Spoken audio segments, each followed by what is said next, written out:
dipersembahkan oleh الهجرة رحلة هادينا حمل الإسلام لنا دينا الهجرة رحلة هادينا حمل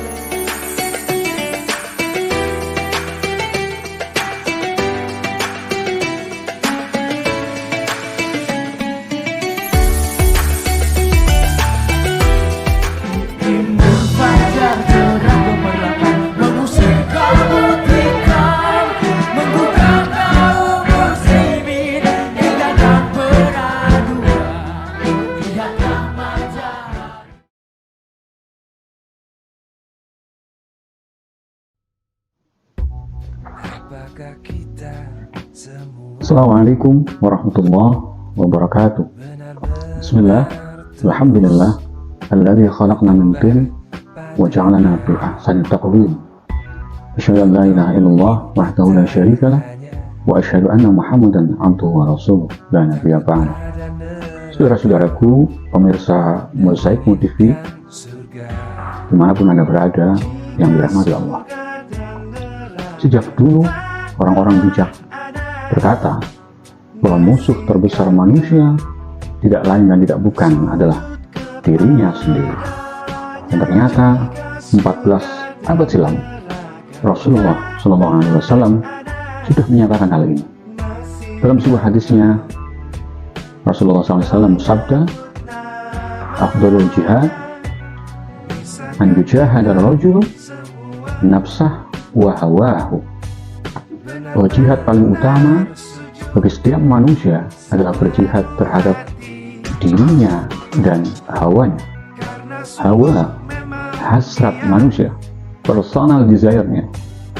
Hawa, nafsu, hasrat inilah yang seringkali menjadi penghalang manusia, bahkan menjadi saingan bagi Allah dalam diri kita. Lalu bagaimana kita mesti memperlakukan nafsu ini? Sejak dulu sampai hari ini, setidaknya ada 3 opsi atau cara pandang dalam memperlakukan nafsu. Yang pertama, apakah ia harus dibunuh? Yang kedua, sebaliknya, ia dilampiaskan dan diperturutkan. Dan yang ketiga adalah dengan mengendalikannya. Pandangan ketiga inilah pandangan yang paling realistis dan pandangan yang dituntunkan oleh Islam, bahwa nafsu tetap memiliki fungsi karena ia bagian dari fitrah manusia, tetapi agar ia juga perlu dikontrol dan dikendalikan. Maka karena itu Allah SWT sejak dulu juga telah menurunkan metode syariat puasa. Dan hari ini kita umat Muslim mengenalnya sebagai puasa Ramadan. Bahwa dengan puasa inilah Allah selalu seolah ingin menyatakan, tahanlah dirimu, kendalikan dirimu, bahkan dari hal-hal yang sebetulnya halal di luar Ramadan. Makan dan minum misalnya, sejak subuh sampai maghrib. Maka karena perjuangan inilah puasa menempati status dan posisi yang spesial di mata Allah. Dalam sebuah hadis yang masyhur, Rasulullah SAW bersabda bahwa setiap amal anak Adam akan dilipat gandakan 10 atau semisalnya sampai 700 kali lipat. Kemudian disambung dengan hadis qudsi, Allah menyatakan illa shaum, kecuali puasa. Asyamu li wa ana ajzi, karena puasa itu khusus untukku kata Allah, dan aku Allah yang akan membalasnya. Kenapa? Karena saat puasa kita telah berjuang untuk mendisiplinkan diri kita dari angan-angan, dari ingin, dari nafsu, dari hasrat, agar ia tak lagi mendominasi diri kita. Karena selama ini Allah cemburu dengan manusia, bahwa nafsu telah menjadi saingannya yang mendominasi manusia. Maka dengan puasa kita ingin mengembalikan nafsu ke tracknya, ke tempat asalnya, agar ia tak liar, agar ia tetap terkontrol dan terkendali. Maka karena manusia telah berjuang untuk mendisiplinkan nafsunya, mendisiplinkan dirinya agar tak menjadikan saingan-saingan Tuhan, maka wajar jika Allah amat spesial memaknai puasa Ramadan kita dengan kata-kata, "Hambaku,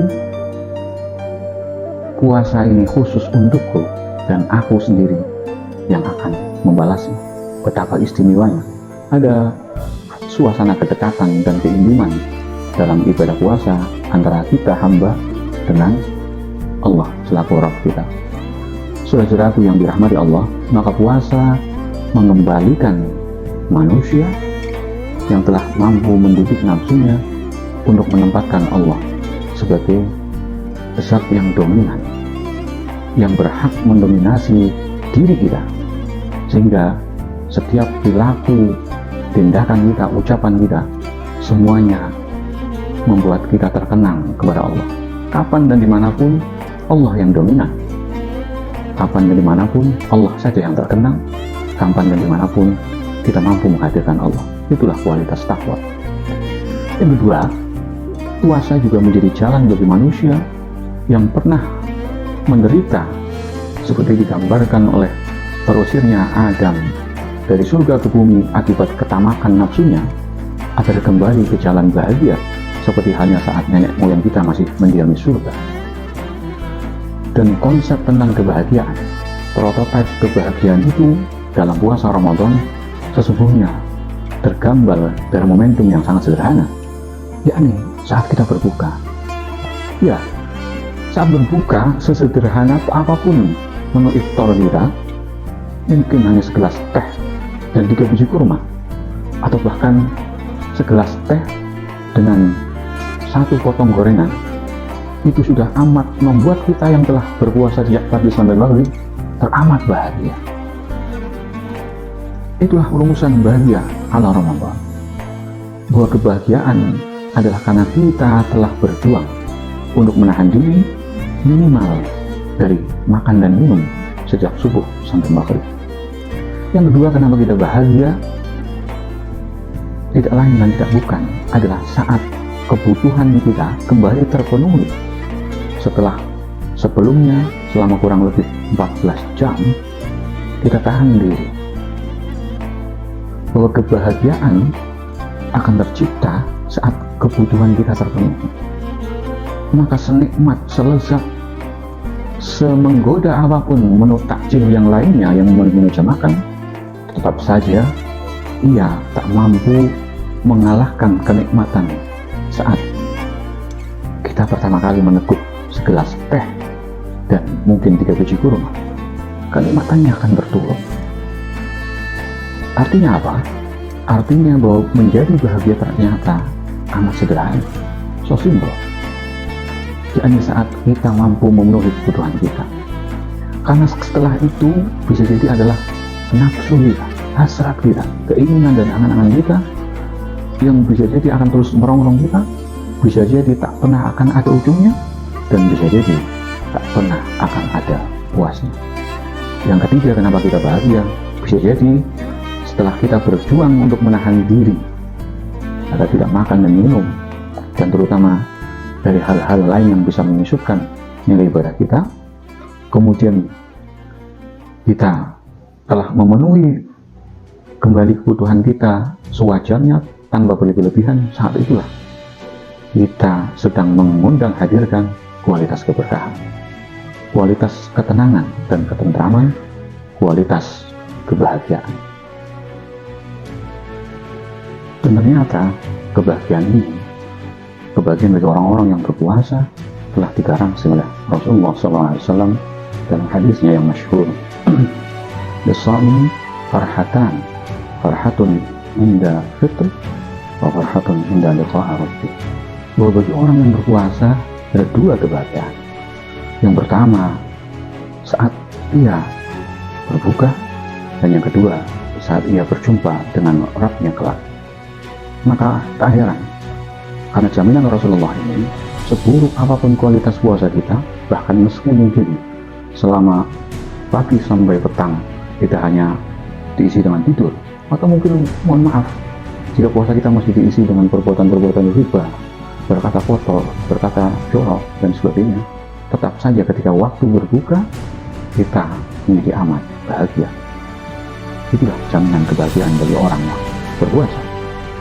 Maka saudara-saudaraku yang dirahmati Allah, puasa sejatinya adalah sebuah metode yang disiapkan Allah untuk mengembalikan kita manusia yang pernah menderita karena gagal mengontrol nafsu kita agar kembali ke kondisi asal kita yang suci dan bahagia seperti saat nenek moyang kita Adam dan istrinya masih menghuni surga. Sehingga bagi orang-orang yang berpuasa dengan sungguh-sungguh kelak di Idul Fitri, dia tidak hanya kembali makan, tidak hanya kembali iftar pada 1 Syawal, tetapi sejatinya ia kembali kepada kesucian dan kebahagiaan asalinya saat Adam dan istrinya masih menghuni surga. Semoga bermanfaat. Setetes jadikan lautan, sekepal jadikan gunung, alam terkembang jadikan hur. Nasrun minallah wa Assalamualaikum warahmatullahi wabarakatuh.